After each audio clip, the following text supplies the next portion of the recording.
Halo sahabat Koperjas, perkenalkan saya Ismi Kamelia. Di sini saya akan bercerita tentang buku terbitan margin kiri dengan judul Orang-orang Oetimu.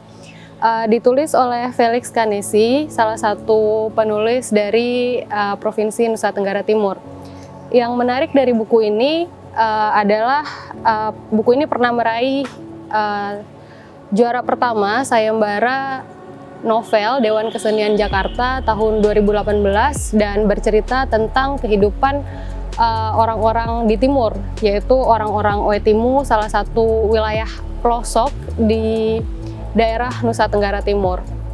Nah, buku dengan tebal 220 halaman ini memiliki cover yang menurut saya cukup memikat, tampak dari cover depan dan cover belakangnya. Kalau cover depannya itu dia cukup menggambarkan ataupun mendeskripsikan tentang peristiwa sosial budaya yang akan diceritakan di halaman-halaman berikutnya. Seperti di sini ada orang yang sedang menanam jagung, gereja, pemuka agama, seorang polisi, orang yang sedang berkelahi, dan botol sopi atau minuman keras khas NTT. Kalau di halaman belakangnya itu ada tentara, kemudian kayu api, dan ada perempuan yang sedang ataupun nampak cukup mewah penampilannya. Nah, novel ini sendiri terbit pada tahun 2019, dikomersialisasikan oleh margin kiri, dan yang saya pegang sekarang adalah cetakan ketiga tahun 2020. Novel ini dimulai dengan cerita dari rencana pembunuhan Martin Kabiti oleh sekelompok orang misterius pada malam final Piala Dunia 2020. Piala Dunia 2020 adalah momen ketika seluruh warga di desa Oetimu berkumpul untuk mendukung tim sepak bola andalan mereka, yaitu Brazil. Yang mana pada tahun 2002 Brazil kalah telak oleh Perancis. Seperti itu. Novel ini memiliki alur yang cukup maju mundur. Kita dibawa dari tahun 2002, kemudian harus kembali ke 1976 di Lisbonia. Ke 1976 kita diajak kembali ke cerita orang-orang Portugis yang pertama kali menjajah Timur Leste, seperti itu. Nah, salah satu tokoh yang cukup menarik di dalam novel ini, novel Felix Kanesi ini, adalah tokoh Amsiki. Amsiki orang yang cukup terpandang di desa Oetimu, istilahnya sebagai tokoh terhormat, dan dia dieluk-elukan sebagai pahlawan untuk bangsa Indonesia sendiri.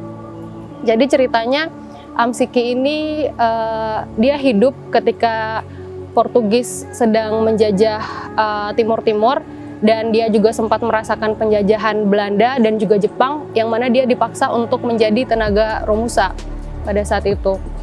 Nah, dia memiliki kuda, yang kuda ini akhirnya juga diambil oleh tentara Jepang dan diperkosa beramai-ramai. Mungkin seperti tidak nampak masuk akal kuda diperkosa oleh tentara Jepang, tapi itu hal-hal yang akhirnya menggelitik kita untuk terus membaca novel ini. Kemudian dari situ Amsiki melihat kudanya kesakitan dan dia melawan 10 tentara Jepang dan dia melarikan diri, dan sampailah dia di Oetimu dan dielok-elokkan sebagai pahlawan. Namun Amsiki ini merasa bahwa saya bukan pahlawan, saya tidak membela siapa-siapa, saya tidak kenal yang namanya bangsa, saya tidak kenal yang namanya Indonesia. Jadi saya hanya ingin menyelamatkan kuda saya yang disiksa oleh tentara Jepang. Namun sejak kejadian itu Amsiki namanya tersebar sampai ke Jawa, kemudian orang-orang Jawa datang untuk kemudian memberikan gelar penghormatan, gelar penghargaan, tapi Amsiki tidak bisa menerima itu semua karena dia tidak merasa ada siapapun yang dia bela selain kudanya. Seperti itu. Dan di novel ini pun banyak tokoh-tokoh lain yang nanti memiliki latar belakang dan dia bisa menjadi representasi dari kejadian-kejadian yang ada di Indonesia.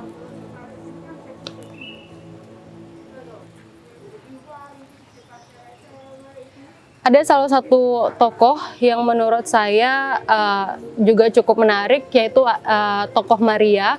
Maria ini dikenal sebagai salah satu mahasiswi yang cukup aktif di kegiatan-kegiatan kemahasiswaan dan turut ikut melakukan demonstrasi meminta untuk diturunkannya Soeharto. Nah, Maria di sini karena saat itu yang digaung-gaungkan adalah untuk membenci komunis, Maria di sini dalam kegiatan menyusun aksi massanya, dia melindungi diri di balik kegiatan-kegiatan kerohanian, yang mana komunis sangat identik dengan ateis, homoseksual, dan sebagainya. Tapi untuk menetralisir itu semua, mereka memanggil salah satu pastor muda untuk mengajar di sana agar tidak digerebek tentara seperti itu. Nah, akhirnya Maria seiring perjalanannya waktu, dia jatuh cinta dengan seorang pastor muda, tapi namanya pastor harus hidup selibat dan sebagainya. Walaupun sisi-sisi kemanusiaan untuk membersamai lawan jenis itu tetap ada, tapi Maria tidak ingin mengambil salah satu pelayan Tuhan, salah satu calon pelayan Tuhan. Akhirnya Maria memilih untuk pergi dan menikah walaupun kehidupannya menjadi tragis. Jadi Maria sudah hidup bahagia dan kembali melakukan menjadi umat di salah satu gereja yang dipimpin oleh Romo Yosef sendiri. Namun kemudian ada satu peristiwa di mana suami dan anaknya dilindas oleh Unimog tentara Indonesia yang sedang mempersiapkan diri untuk berperang di Timur Timur yang sekarang namanya Timur Leste. Nah, ada satu kata dari Maria ketika salah satu tentara militer mengucapkan bela sungkawanya di acara pemakaman suami dan anaknya, yang mana dia memulai dengan kata-kata yang penuh wibawa dan karisma. Iya, suami dan anak dari saudara Maria dan sebagainya mati untuk negara. Maria di situ merasa panas karena dia sudah tahu kebobrokan negara itu dari awal, dan bahkan suaminya harus mati. Oke, lanjut yang Maria. Jadi Maria sudah tahu tentang kebobrokan negara dan militernya yang menggunakan kekuasaan sewenang-wenang. Bahkan dalam perjalanan membunuh orang yang tak bersalah, kalian masih sempat membunuh orang yang tak bersalah. Nah, ada satu kata dari Maria yang benar-benar cukup membekas di dalam pemikiran saya, yaitu kata ketika Maria meronta dan mulai berteriak histeris. Kesatuan negara yang mana? Yang harga mati itu, rawangnya. Yang harga mati itu kemanusiaan. Yang harga mati itu keluarga saya, keparat tolol. Enyah kau dari hadapan suami dan anak saya. Sangkamu kesatuan negara lebih penting daripada, anjing. Nah, itu yang menurut saya benar-benar selama ini kita berperang untuk apa. Nah, itu tadi tentang beberapa tokoh Maria dan Amsiki. Sebenarnya masih ada beberapa tokoh lain yang menurut saya tiap-tiap tokoh ini dan tiap karakter serta latar belakangnya itu menjadi representasi ataupun perwakilan dari peristiwa-peristiwa yang terjadi di antara perbatasan Indonesia dan Timur Leste. Di dalam buku ini sebenarnya kejadian dalam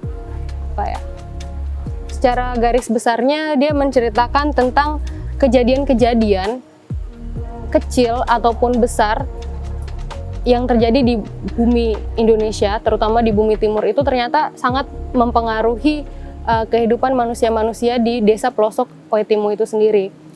Dari lokalitas masyarakat adat yang harus tercerabut ketika dia dihadapkan dengan agama, yang mana pada saat itu ada banyak sekali misionaris. Kita sering menemui cerita-cerita ketika masyarakat adat dipaksa untuk beragama, maka dia akan meninggalkan segala lokalitasnya yang dianggap itu bukan ciri manusia beradab, bukan ciri manusia religius. Hal-hal ini yang akhirnya banyak dikritik oleh Felix Kanesi melalui dialog-dialog tiap tokohnya. Menurut saya Felix Kanesi cukup cerdik karena dia menyampaikan setiap kritik secara berimbang di setiap tokoh-tokoh yang ada di dalam buku ini. Jadi ketika saya membaca buku ini, saya mulai berpikir, oh akhirnya ada satu tokoh yang benar-benar angelik, satu tokoh yang seperti malaikat tanpa dosa, misalnya Romo Yosef, ataupun seperti Selvi, seorang perempuan cantik, pintar, dan dia bisa menentukan pilihan hidupnya. Tapi ternyata di akhir dia membuka pikiran saya bahwa ya mereka itu hanya manusia, mereka itu banyak berbuat salah yang bahkan kita tidak tahu kesalahan-kesalahan yang sangat besar ternyata. Misalnya dalam Romo Yosef, Romo Yosef seorang Romo muda yang dibuang karena dia merasa dirinya tidak suci karena jatuh cinta terhadap umatnya dan ingin membersihkan diri dengan pergi ke salah satu daerah pelosok dan membangun sekolah yang besar di sana. Nah, ini bisa menjadi kritik atas komersialisasi wahyu Tuhan, yang mana seorang pemuka agama sering menggunakan firman-firman Tuhan untuk mendapatkan apa yang dia inginkan, ataupun untuk memvalidasi perbuatan-perbuatan buruknya, seperti itu.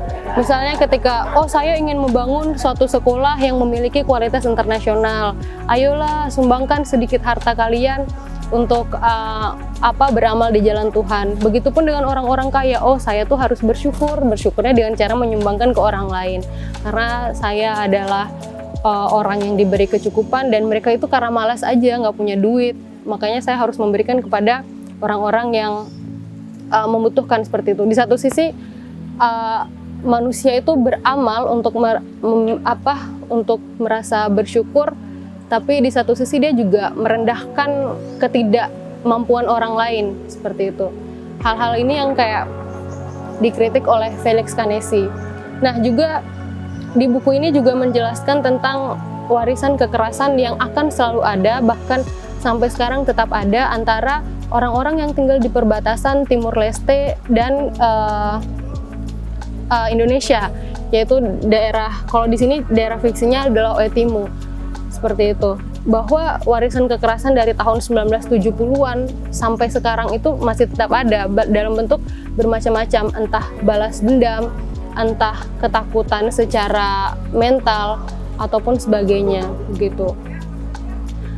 Novel ini cukup bagus untuk saya rekomendasikan karena menurut saya ini bisa menjadi angin segar untuk kita mengetahui tentang apa-apa saja yang terjadi di daerah timur, dan tidak akan membosankan walaupun kita diajak oleh penulis untuk pergi dari satu peristiwa ke peristiwa lain, pergi dari satu waktu ke waktu yang lain, tapi penulis mampu untuk membuat kita tidak bingung, seperti itu.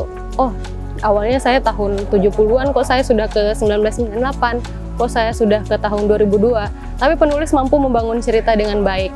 Dan yang membuat dia cukup unik, tokoh-tokoh yang disebutkan di awal cerita itu akan dikumpulkan menjadi satu kesatuan di akhir bab.